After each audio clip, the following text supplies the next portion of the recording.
Yung point ng buhay nila na na-realize nilang naiwan sila, yan po ang pinakamasaklap na pwedeng maranasan ng isang tao.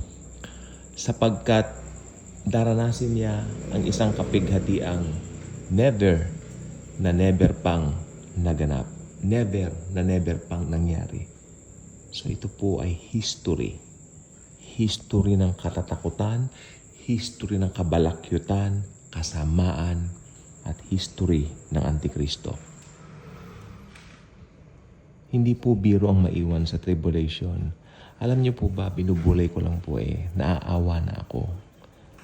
Yes, nagpapakasasa sila sa mga pinakamahal na mga bagay. Actually, meron dyan yung mga taglay nilang pinakamahal na relo. Taglay nila ang pinakamahal na cellphone. Taglay nila ang pinakamahal na kotse, sakyan. Even nagmamay-ari sila ng maraming mga negosyo sa mundo. At ang masaklap na kapako sila doon, hindi sila tumitingin doon sa nagpapako para makamit ang pangako, si Jesus, no? Pero ayaw nilang marinig man lang ang mga bagay na ganyan. Alam niyo po bang naranasan po namin yung sabihan kami na ayaw namin mga ganyan topic kasi pag ganyan ang topic, aalis kami. I experienced that. Kumbaga talagang nag-i-start pa lang ako to share my faith, to share the truth about the Lord Jesus Christ in the Bible. Talagang, kumbaga, sinashut down na kami, no? Para, yeah, I mean, it's something like a very natural thing to an unbeliever. So, wag tayong magtataka doon. Pero nakakaawa po sila. Grabe po yun. Actually, yung mga nasa litratong yan na nilalagay ko, hindi lang po yan ang ganyan ano. Kumbaga, ano lang po yan na, kumbaga para mga paglalarawan lang yan, no? Mga sagisag or something like that. Pero hindi po ganyan katindi yung mararanasan ng mga mas matindi pa po talaga. Na, alam niyo may mga nakakaalam ng doktrina ng rapture pero ayaw nilang paniwalaan na mga unbeliever po, alam nila ang tungkol sa rapture. Alam nila yan. Kaya pag dumating na po yan, na wala tayong mga Kristiyano rito, millions of people will disappear. Mga Christians po, yung born again Christians. Pag nangyari na po yan, ang mangyayari po ay marirealize ng mga taong ito, totoo pala ang rapture. And then, sana naniwala ako kay Jesus. Sana naniwala ako doon sa mga grace preacher na nag-preach, sasabihin nila. Pero huli na ang lahat problem. Pero kung tutuusin, may opportunity pa rin na maligtas. Pero hindi na po blood of Christ ang kasagutan for them to attain salvation because at that time, at that dispensation, their own blood matters a lot. Dahil yung blood nila, yan ang magliligtas sa kanila. Faith in Jesus, yes.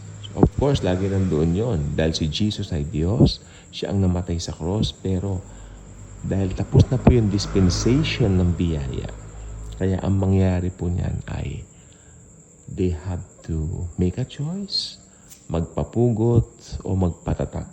Kasi may alok po ang Antikristo. Pag nagpatatak ka, hindi ka pupugutan. Makakabili ka.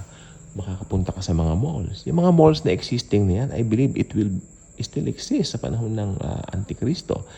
Dito pa lang po sa atin sa Maynila, dito pa lang po sa atin sa Pilipinas, kamo na, ang dami na po natin mga malls na mga makabago. Amen? So, I believe during the tribulation, mas high-tech pa dyan. No? So, pero pag wala kang tatak nung halimaw na ito, yung Antikristo nga po, syempre, Antikristo pinag-uusapan natin dito, ay hindi ka makakabili. It will be very impossible for you to meet and boats, na ang tawag dito, yung mga personal na pangangailangan mo, personal necessities mo. Paano yan? O, di ba? Kaya yung ibang kaya yung mga talaga yung mga walang alam talaga sa Bible, walang interest sa Biblia, walang interest kay Jesus, magpapatatak po talaga yan. Because ang iniisip niyan, mga comfort nila. Magpapatatak. So, ayan po. So, napakahirap po talaga na maiwan dyan. So, while there is yet still time, no, magdesisyon na po kayo. Paniwalaan nyo na namatay si Jesus sa cross, past, present, future. Ako po natatawa po ako. Kanina lang po, Meron pong isang English vlogger, no? I don't know kung ano po yung ano niya. Pero sabi niya, naiwan daw sa rapture yung mga tao dahil daw masama ang mga gawa nila. Gusto kong mag-comment eh. Yes, ikaw, maiiwan ka. Ikaw na vlogger ka. Sabihin ko naman po, you who made this video, you will also be left behind ka ko sana eh. Because you don't believe in the finished work of Christ. Alam niyo, ganito po yan. Yung mga maiiwan, yung mga hindi nagtiwala sa gospel of grace, yung mga hindi naniwala na si Jesus Christ ay sapat na. Okay? Kasi halimbawa, naiwan ka dahil sa sarili mong gawa. Naiwan ka dahil gumagawa ka ng masama and all that. Well, hindi ba sabi ng Bible, lahat nagkasala? Walang matuwid, wala kahit isa. Ibig sabihin lahat ng tao born in sin. Merong Adamic nature. Okay? Merong sinful nature. Kaya gumagawa ng masama ang tao dahil may sinful nature. Okay? Hindi yung gumagawa ka ng masama tapos lalo ka nagiging makasalanan. No, it's not that. It's not that way.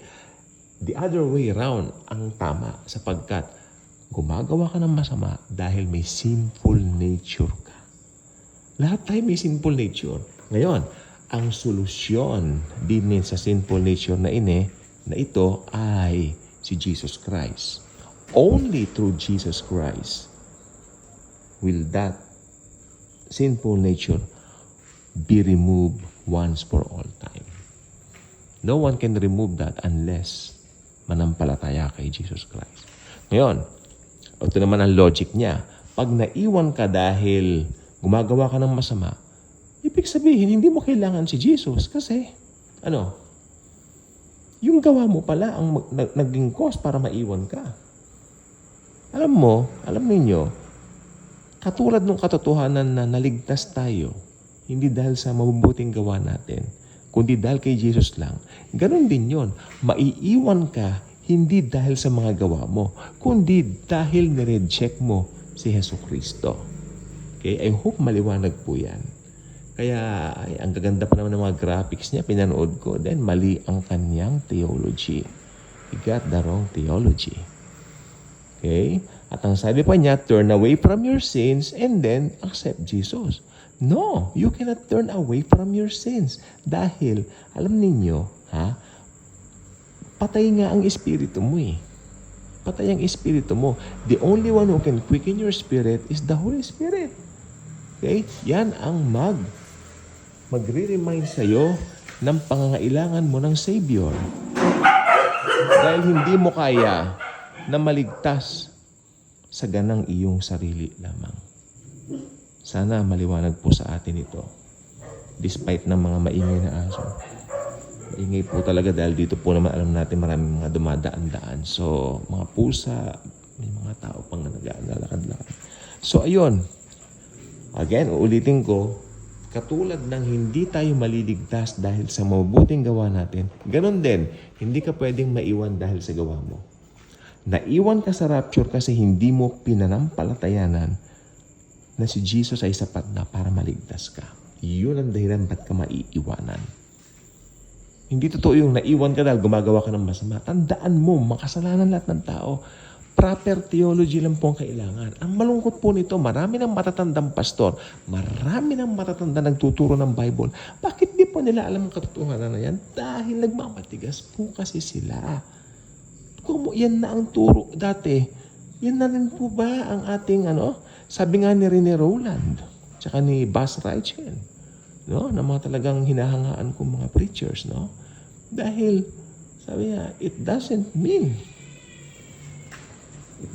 follow. Even you, from the very beginning, you are preaching that kind of doctrine. It doesn't mean that you will preach that for the rest of your life. Because there is a time that God will reveal the truth to you. Revelation means, ibig sabihin, unti-unti kurtina binubuksan. Kasi ng panahon po ng mga yan, 50s, 60s, I don't think na ganito na po ka-revolutionize ang grace. Hindi pa po siguro. Alam nila, naliligtas sa pero syempre, ang Panginoon naman ay maunawain. Maunawain si Lord. Kung nung panahon na yan, 1950s, ganyan, so naintindihan niya. Okay? Pero sa panahon natin ngayon, binuksan na po tayo. Come on, let's embrace the truth. Let's embrace the truth. Jesus alone saves. Hindi ka maliligtas ng sarili mong gawa. Dahil si Jesus lang po ang tagapagligtas. Good night. God bless.